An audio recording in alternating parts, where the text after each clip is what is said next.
잃어버린 하나님의 형상의 회복이라는 제목으로 여러분에게 말씀 증거하겠습니다.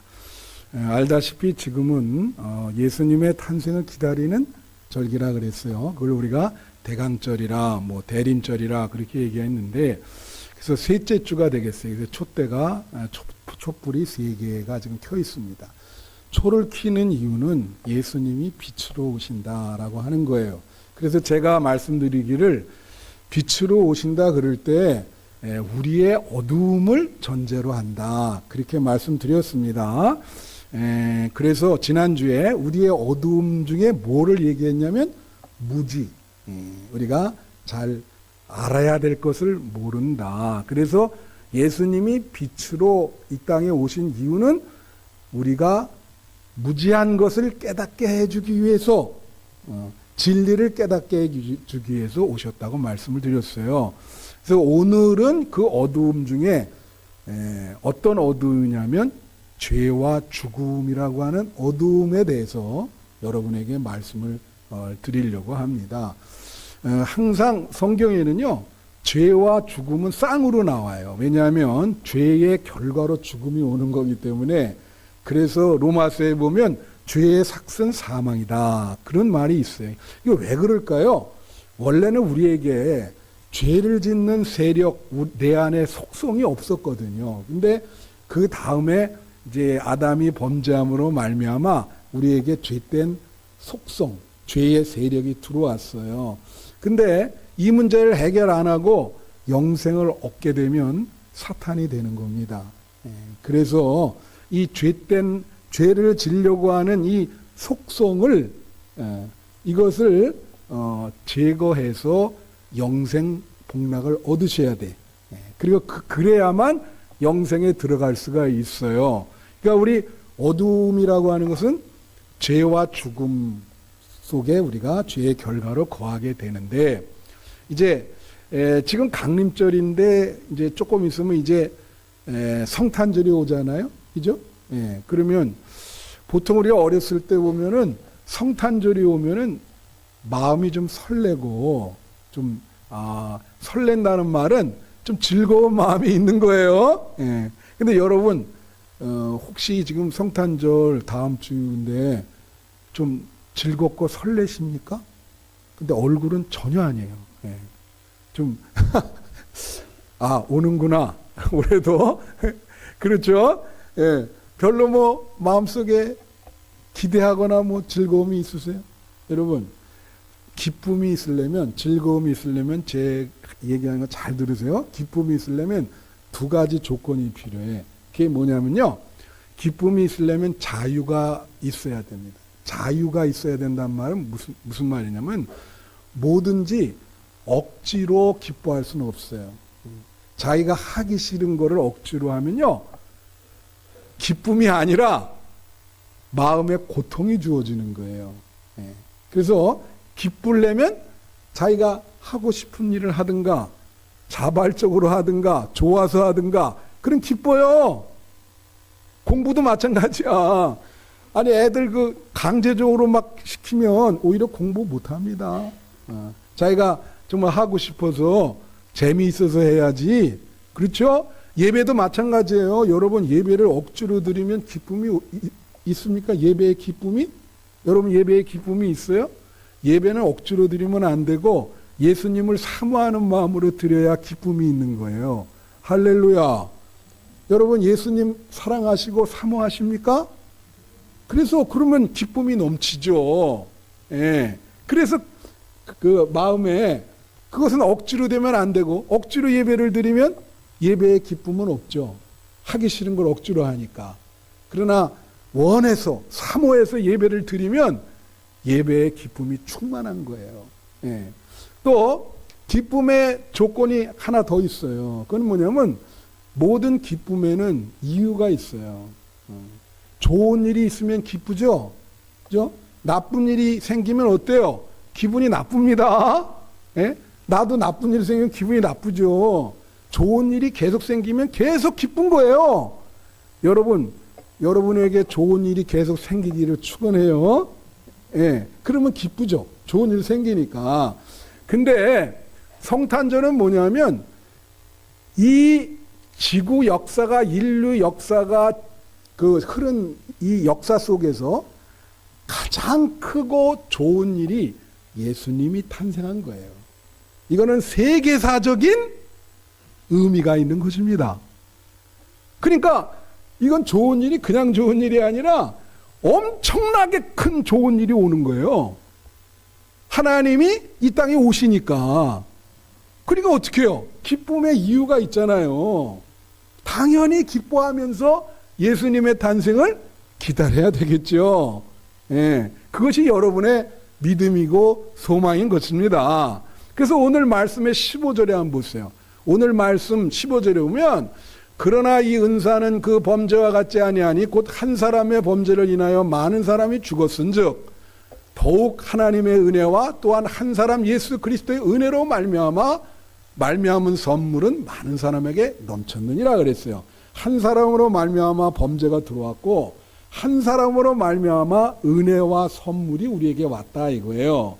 그래서 하나님이 우리에게 예수 그리스도를 보내신 것을 우리에 대한 선물이라고 그러시는 거예요. 선물. 그게 은혜고 선물이다. 여러분, 선물을 받으면 기뻐요, 싫어요? 기쁘죠. 제가 미국에서 목회할 때 그게 한 6, 70명 모이는 교회인데 항상 성탄절날 무슨 행사였냐면 모든 애들까지 다 나무가 있었거든요. 거기다가 선물을 한 $10 정도 해가지고 선물을 사다 이렇게 걸어요. 예? 그럼 서로 막 교환하는 거야. 예. 성탄절날 선물 교환하는 그런 관습이 있습니다. 여기 왜 예수 그리스도가 뭐예요? 하나님이 우리에게 주시는 선물인 거예요. 여러분, 선물, 이건 엄청난 선물이죠.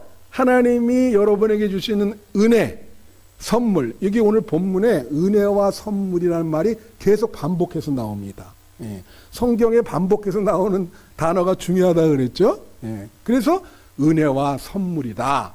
왜 하나님이 예수 그리스도를 우리에게 선물로 주셨는가, 은혜로 주셨는가, 그 이유를 지금 알아야 되잖아요. 그런데 혹시 여러분 중에 있죠? 나는 인간보다도 신이 돼야 될 사람인데, 여기 혹시 여러분 중에 신이 되고 싶은 마음 가진 사람 있어요? 신이 되고 싶은 사람. 혹시. 제가 어렸을 때 그 그리스 신화라는 책이 있어요. 거기 보면, 와우, 신들이 뭐 장난이 아니야. 그 여러분 읽으셨죠? 우리 그 초등학생들 필독이에요. 그게 그리스 신화. 거기 보면 이 신들이 막 인간처럼 막 싸움도 하고 막 그래서 나도 어렸을 때는 이런 신이 되고 싶다. 그런 생각을 했었는데 요즘은 나는 신이 되고 싶지 않아요. 절대 난 신이 안 돼요. 근데 여기 기독교에서도 이단들 보면 나는 예수다, 나는 신이다, 이런 사람 많잖아요. 요 주변에도 굉장히 많아요. 그 사람들은 자기 신이라 그래.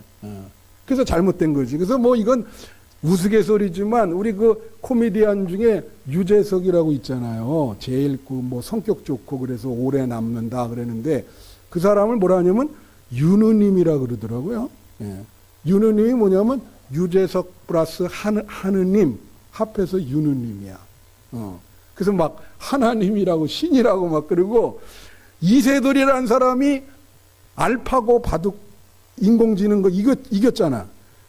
지금 전 세계에서 한 번이라도 이긴 사람이 이세돌밖에 없어요. 다 져. 지금까지 이긴 사람 없어. 그래서 이세돌을 그때 뭐라 하냐면 갓세돌이라 그런 거예요. 갓이 뭡니까? G-O-D, 신. 근데 여러분, 그거 아세요? 예, 여러분 얼굴 보니까 신이 되고 싶은 사람은 하나도 없는 것 같아요. 얼굴이 피곤해 보여. 예. 신이 되고 싶으면 좀 얼굴이 완전히 좀 광채가 나고 자신감이 넘쳐야 되는데, 보니까 여러분들 인생에 지치셨는지 얼굴이 전부 피곤해 보여서 신이 되기를 포기했는데, 여러분 성경에 보면 원래 하나님이 우리를 창조할 때 하나님 자체는 아니지만 그 경지에 위치에 이르도록 우리를 창조했어요. 그게 성경이 얘기하는 거예요. 그래서 창세기 1장 26절부터 27절 한번 보세요.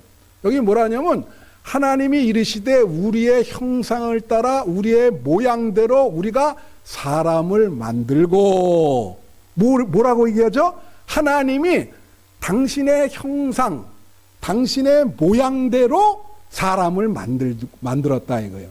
27절 한번 보세요. 또 뭐라 그래? 하나님이 자기 형상, 곧 하나님의 형상대로 사람을 창조하시되. 그래 나왔어. 여러분, 형상이라는 게 뭐예요? 형상이 사물의 이렇게 형태, 그걸 말하는 거예요. 모양, 형태, 형태. 이거 히브리어로 이거를 첼렘이라 그러는데, 이게 형태라는 말도 있고 그림자라는 말도 있어요. 그래서 이게 무슨 뜻이냐? 하나님의 그 형상대로 사람을 지었다는 거야. 그러니까 우리에게 처음 창조하실 때는 우리에게 신의 모습이 있었던 거예요. 하나님의 형상대로 창조를 받았으니까. 그래요, 안 그래요? 그렇습니다. 그리고 모양을 우리가 데무트라 그러는데, 이 모양은 히브리어로 데무트인데 무슨 뜻이냐면 닮았다라는 뜻입니다. 유사하다. 그러면 우리의 모양대로 창조하다 그러면 우리가 하나님의 모습을 닮았다는 거예요. 하나님의 모습을 닮게 창조를 했다는 거야. 원래 우리는 그래요. 예? 근데 어떻게 됐어요? 아담이 선악과를 따먹음으로, 이거 설명하면 길죠? 죄가 우리에게 들어왔어요. 죄의 세력이 들어왔어. 다 같이 죄의 세력. 죄라기보다는 죄를 짓게 하는 세력인 거예요. 앉을래 그러는데 앉을 수가 없어요. 자기는 앉으려고 하는데 자꾸 짓게 만들어. 그게 죄의 세력이야. 그게 들어온 거예요. 근데 여러분, 아까도 얘기했지만 죄의 세력을 지닌 채로 그 에덴 동산에서 영생을 하게 하면 그게 사탄이 되는 겁니다. 그러니까 그 문제를 하나님이 해결하셨어야 됐어요. 그러니까 그 사건이 벌어진 다음에 하나님이 이걸 어떻게 하지? 그때부터 준비를 하시고 계획을 하신 거예요. 이 문제를 해결해야 되겠다. 여러분, 여러분에게도 다 어떤 우리 안에 우리를 죄를 짓게 하는 죄된 속성, 죄의 세력, 죄의 힘이 있어요. 우리 안에. 우리가 거기서 벗어나야 되는데 안 돼. 아담이 선악과를 따먹고 그렇게 됐다고. 예? 그래서 어떤 분은 그래요. 이게 태어날 때부터 이제 그거를 원자라 그러잖아요. 그래서 우리 누님, 큰 누님 중에 이제 돌아가셨는데, 그 아이가 셋 있었는데, 어렸을 때 보니까 이제 큰 아이가 이거 어릴 때 둘째 아이가 이렇게 태어나니까 엄마 아빠가 안 보는 데서 애를 목을 조르고 말이지. 보자기로 덮고 말이지. 막 그렇게 한다고. 그게 왜 애가 한두 살밖에 안 되는 애가 자기 동생한테 왜 그래요? 거기에 죄성이 있는 거죠. 어릴 때부터. 그래서 우리는 그게 이렇게 아이 때부터 유전이 된다. 죄의 속성이. 그렇게 보거든요. 어떤 분은 괴물이 우리 안에 존재한다. 그렇게 봐요. 괴물. 제가 그 아는 친구가 최근에 엄청난 일을 행해와서 한번 만나서 내가 그랬거든요. 너 어떻게 이렇게 괴물이 됐냐? 괴물, 이 괴물이라는 게 뭐라 그래요? 그래서 이게 원래부터 얘가 괴물이었는지, 괴물이 됐는지. 그 안에 괴물에 대한 속성이 있는 거예요. 그죠? 여러분, 죄를 져서 죄인이 아니고요. 죄인이기 때문에 죄를 짓는 거예요. 죄를 져서 죄인이 아니고 본래부터 죄인이기 때문에 죄를 진다고. 그래서 우리가 밥 먹고 하는 일이 죄 짓는 일밖에 없는 거예요. 그래서 성경에 보면은 그거에 대한 표현이 많이 나와요. 악인이라 그러기도 하고, 뭐 죄인이라 그러기도 하고, 또 무슨 짐승이라 그런 표현도 쓰고, 예. 그래서 우리는 이건 사로잡히는 겁니다. 다 같이 사로잡힘. 자기도 모르는 사이에 죄의 세력에 사로잡히는 거예요. 그래서 자기도 모르는 사이에 엄청난 죄를 짓게 되는 거죠. 여러분, 인도의 시인 중에 네루다라고 하는 시인이 있어요. 네루다. 들어보신 분 있을 거예요. 이분이 인생을 가리켜서 뭐라냐면 이런 표현을 썼어요. 인생은 모호하다라는 말 있죠. 모호한 명료함이다. 그런 표현을 썼어. 이게 모순이야. 명료하다는 것은 아주 분명하다, 클리어한 거죠. 모호하다는 애매모호하다는 거야. 그래, 이분이 인생을 그렇게 정의할 때 이 명료하다는 게 죄송합니다. 명료하다는 게 뭐가 명료하냐면, 뭐가 인생에 명료하죠? 탄생과 죽음. 분명하죠, 그거는. 명료하죠. 여러분, 탄생했고 죽음, 그거보다 분명한 게 어디 있어? 그건 그건 명료해요. 근데 그 사이에 여러분이 인생을 살잖아. 그거는 모호하다는 거야. 그 사이의 삶은 애매모호한 부분이 많고, 죄와 고난과 근심과 불안과 갈등으로 점철돼 있다. 그게 인생이다.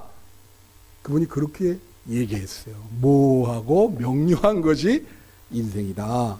그런 얘기를 한 거예요.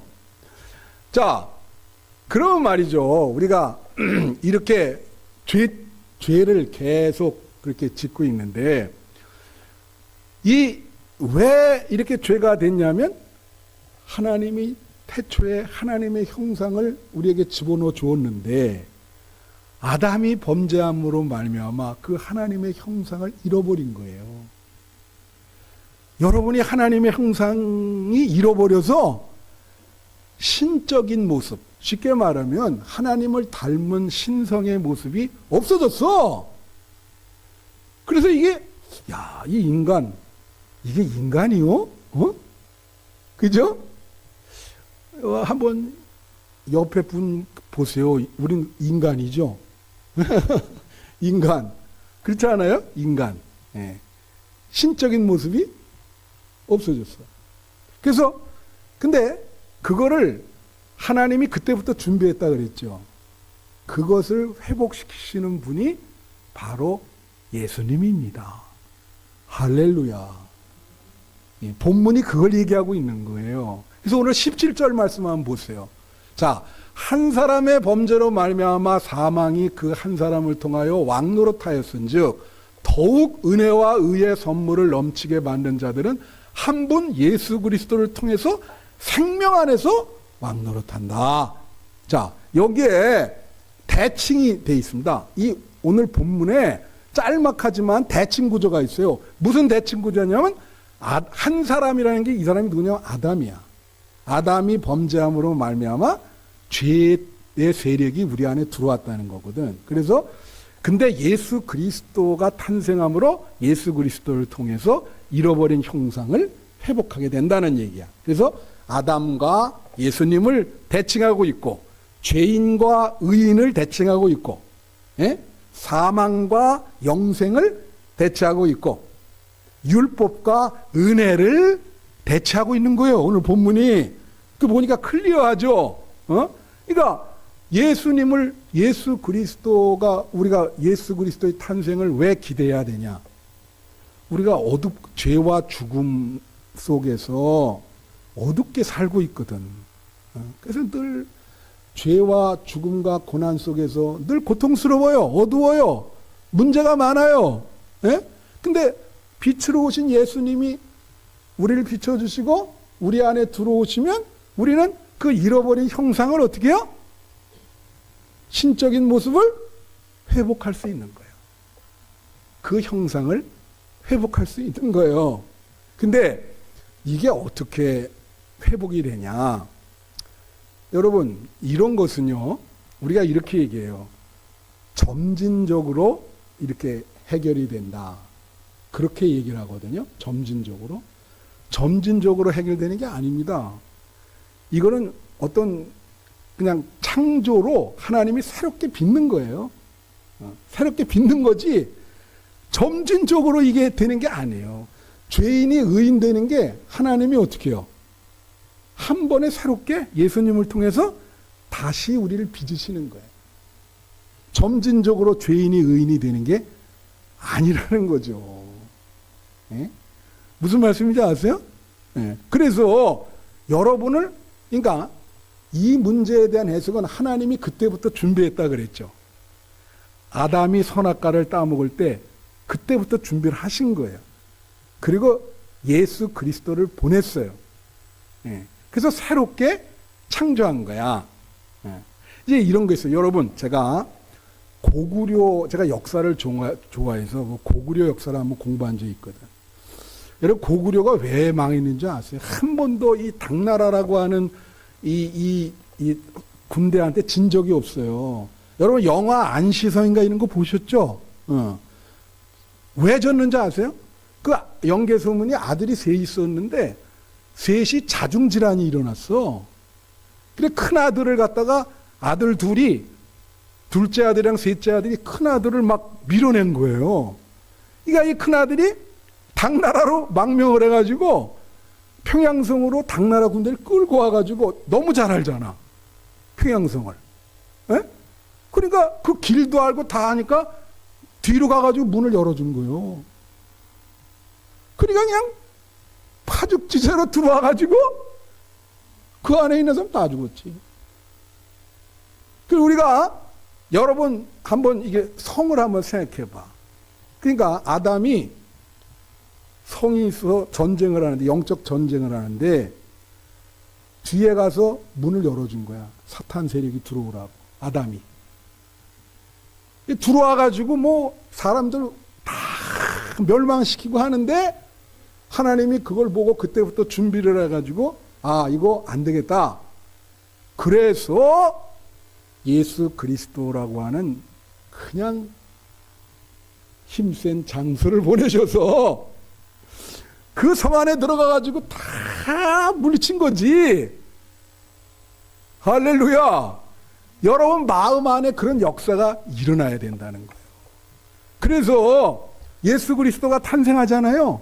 그럼 여러분 예수 그리스도가 여러분 마음 안에 들어오잖아. 그러면 사탄의 어두운 세력은 물러가는 거예요. 그리고 하나님이 여러분을 새롭게 빚어요. 그리고 잃어버린 하나님의 형상을 회복시킨다고. 그래서 제대로 예수를 믿으면 얼굴에 빛이 나게 돼 있어요. 세상에 빛이 되라. 고린도후서 4장 17절에 뭐라고 얘기합니까? 5장 17절에 그런즉 누구든지 그리스도 안에 있으면 새로운 피조물이라. 이전 것은 지나갔으니 보라 새 것이 되었도다. 그러니까 아까도 얘기했지만 점진적으로 죄인이 의인이 돼서 자기 노력에 의해서 되는 게 아니고, 하나님은 어떻게 돼요? 죄인의 밭을 다 갈아엎는 거예요. 그래갖고 새로운 판을 짜셔가지고 새롭게 빚는 거야. 그러니까 뭐야 이거는? 창조, 재창조라 그러죠. 우리가 하나님이 창조했다가 아담이 범죄하니까 그 다음에 다시 재창조. 재창조를 하는 거죠. 그게 섭리인데, 여러분을 지금 빚고 계세요. 예수님을 통해서 재창조를 하고 계시다고 지금 하나님이 지금 작용을 하고 이렇게 계시는 거예요.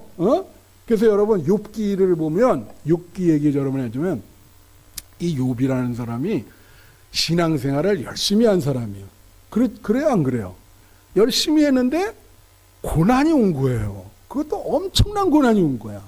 아니 사람이 신앙생활을 못해서 고난이 왔으면은 자기가 이해를 하지. 도무지 이해가 안 돼. 잘 알듯이 욥이 얼마나 신앙이 좋습니까? 그런데 어떤 일이 벌어졌어요? 가축, 재산 다 죽었어요. 거간 좋은데 자녀들이 있었는데 자녀들을 다 죽였어.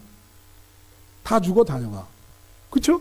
그러니까 욥이 그러다가 욥이 병에 걸렸어. 무슨 병에 걸렸냐면 몸에 종기가 나고 피부병이야. 그러니까 기왓장으로 이렇게 긁으니까 부인이 뭐라 그러고 도망갔습니까? 그 어려울 때 같이 있어야 되는데 꼭 부인은 도망가더라고. 뭐라 그랬어요? 하나님을 저주하고 죽으라. 도저히 못 보겠다 당신. 아이고 하나님 믿는다고 하는데 그 모습이 이게 뭐야? 그러니까 욥이 처음에는 하나님을 이해한다고 그 부인에게 얘기했지만 그 다음부터는 어떻게 해요? 하나님에게 불평을 놓습니다. 그 하나님께 따져요. 예? 당연하지. 하나님, 내가 잘못한 게 뭐 있어요? 내가 지금까지 정말 하나님을 위해서 예배에 한 번도 빠지지 않고 정말 성실하게 신앙생활을 했습니다. 나한테 왜 이런 엄청난 고난을 주십니까? 계속 항의하네. 근데 사람이 그런 게 있죠. 어릴 적 친구들은 와가지고 깐족거리면서 너 죄 져서 그렇다고 염장을 지르잖아요. 그러니까 막 그게 더 괴로워가지고 그게 하나님한테 막 하니까 하나님이 나중에 어떻게 얘기합니까? 38장 이하에 욥이 그렇게 대들 때 하나님이 욥에게 질문을 하세요. 그게 무슨 질문이냐면 창조에 대한 질문이에요. 다 같이 창조. 여러분이 어떤 어려운 문제가 생기면 하나님의 창조를 기억하셔야 될 이유가 그거예요. 하나님이 욥에게 뭐라냐면 이렇게 얘기해. 너 빛을 누가 만들었냐? 구름은 누가 만들었어? 비 오는 거는 누가 만들었냐? 이 산의 나무와 숲 누가 만들었냐? 그러니까 욥이 대답을 못해요. 하나님이 다 하시는 거죠. 네. 대답을 못해. 그리고 회개하고 나중에 하나님이 그 창조 얘기를 하면서 복을 2배로 주죠. 그래서 어떻게 해요? 자식도 2배, 가축도 2배, 재산도 2배. 그래서 나중에 사람들 불러다가 잔치를 열잖아. 예? 창조. 이사야 43장 1절 2절에는 뭐라 그러냐면요. 이사야 43장 보세요. 여기 이렇게 얘기해요. 야곱아 너를 창조하신 여호와께서 지금 말씀하신다. 여기 뭐라고 얘기해요?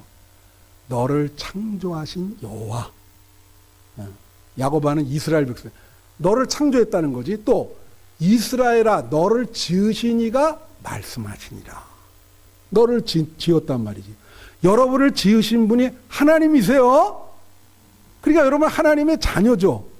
그러니까 여기서 근거가 뭐냐면 창조예요. 내가 널 창조하니까 너 두려워하지 말라.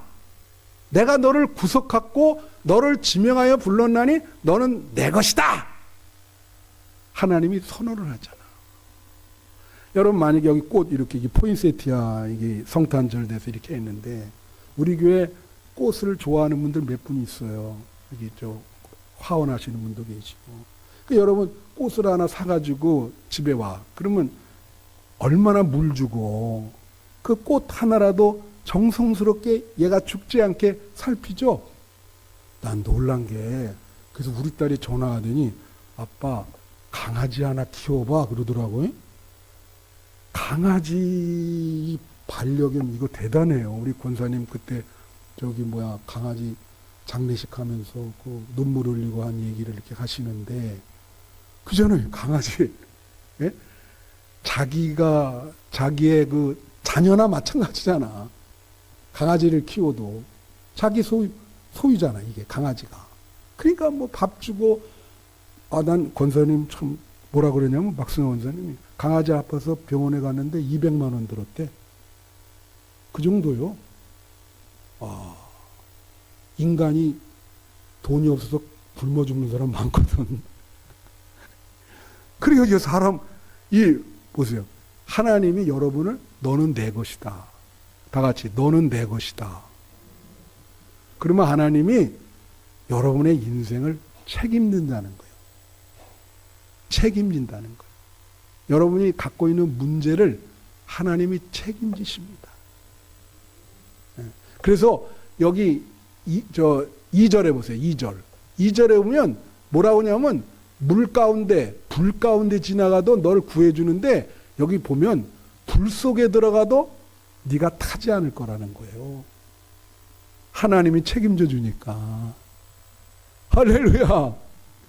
그러니까 이거 무슨 소리냐면 하나님이 여러분을 잃어버린 하나님의 형상을 찾아지기 위해서 예수 그리스도를 보내신 거예요. 그게 재창조예요. 여러분을 그리스도를 통해서 하나님, 예수 그리스도 하나님 자신인데 그리스도가 여러분에게 들어와서 여러분을 새롭게 하나님의 형상을 얻을 수 있도록 빚어주신다는 거죠. 예? 그러니까 하나님의 창조자는 책임져 주겠다, 너를.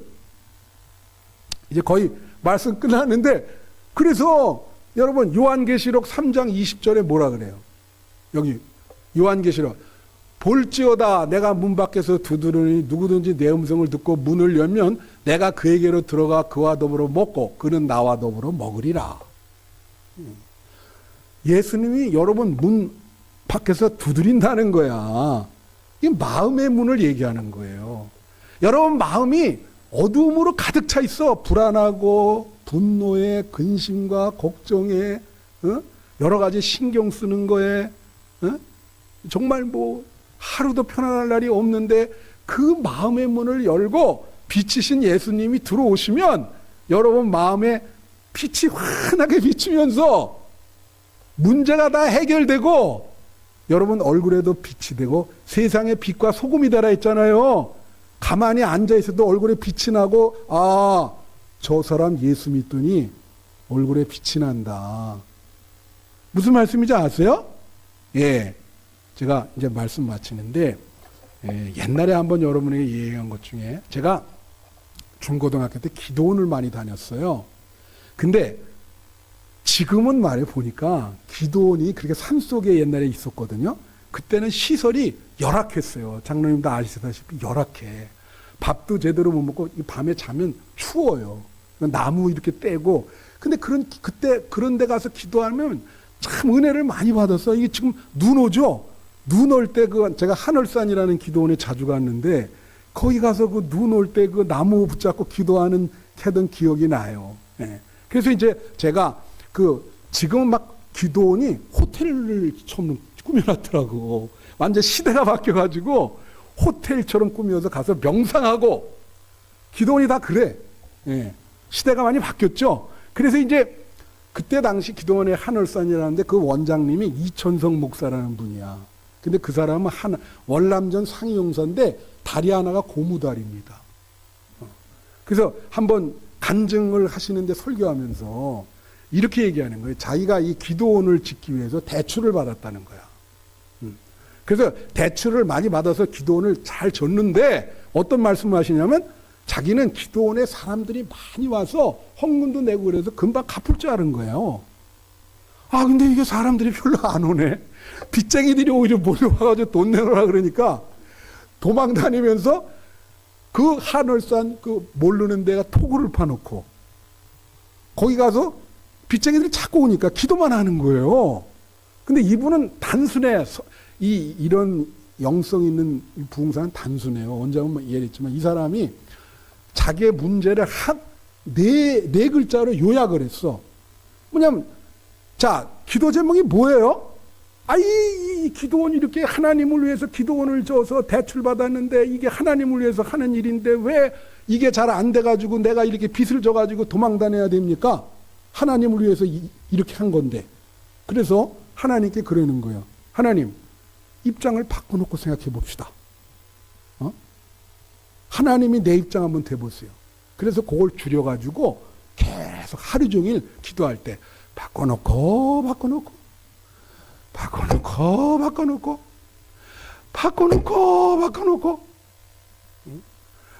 바꿔놓고 24시간 그것만 하네. 계속 바꿔놓고. 근데 어느 날, 잘 들으세요. 이게 재미나요. 바꿔놓고 막 가는데 하늘에서 말이야, 이 태양 크기만한 커다란 불덩어리가 그게 떨어지면서 자기 속에 들어온 거예요. 얼마나 뜨거운지 대굴대굴 굴르셨대. 와우, 막, 뜨거워 하면서 막 굴르는 거예요. 이게 이만한 그 태양 같은 그 빛, 열이 들어왔어요, 여기. 막, 뜨거워. 예? 이게 뭡니까, 이게? 그게 예수님, 성령님인 거예요. 할렐루야! 그게 문제 많은 여러분에게, 여러분에게 이런 그 태양과 같은 그 열과 빛이 여러분 속에 들어가야 된다니까. 그 예수님이 이제 오신다고, 그 예수님이 여러분 마음속에 탄생해야 되는 거예요. 예? 그러면 잃어버린 하나님의 형상, 신적인 모습이 회복이 되는 거야. 그래서 그 예수님을 받아들이면 예수를 닮아가게 되는 거지. 하나님의 모양이 닮는 거라 그랬잖아요. 이 사람이 예수를 자꾸 닮아가게 돼. 그래서 그 불 받아가지고 어떻게 됐는지 아세요? 이 해결이 안 돼. 근데 연락이 왔어. 은사를 받아, 이 불을 받아가지고. 왜냐면 재벌집 며느리가 암병에 걸렸는데 죽을 병에 걸린 거예요. 도저히 뭐 의사도 손을 놨어. 그래서 와서 기도를 해달라고 그런 거예요. 이 불을 받았잖아요, 지금. 연락을 와가지고 가서 그 며느리를 위해서 기도를 해준 거예요. 딱 한 번 불로 기도했는데 그 암뿌리가 빠지면서 죽을 사람이 사는 거예요. 이거 안 믿잖아. 내가 그때 그분의 간증을 들은 거라니까. 지금 돌아가셨는데. 그래갖고 그 재벌 그분이 와가지고 기도원 그 지을 때 지은 빚을 한 번에 다 갚아줬어. 역사는 그렇게 일어나는 거예요. 할렐루야. 여러분, 예수님이 태양과 빛으로 오십니다. 어두운 우리를 비추기 위해서. 우리 안에 사로잡힌 죄된 세력, 근심, 불안, 고통, 고난, 예수님, 태양과 같은 이 예수님이 여러분에게 들어가면 자동적으로 없어져요. 빛이 오면 어두움은 물러갑니다. 그러니까 예수님이 오시기를 기다리라는 거예요. 그리고 여러분 마음속에 탄생하기를 기도하세요.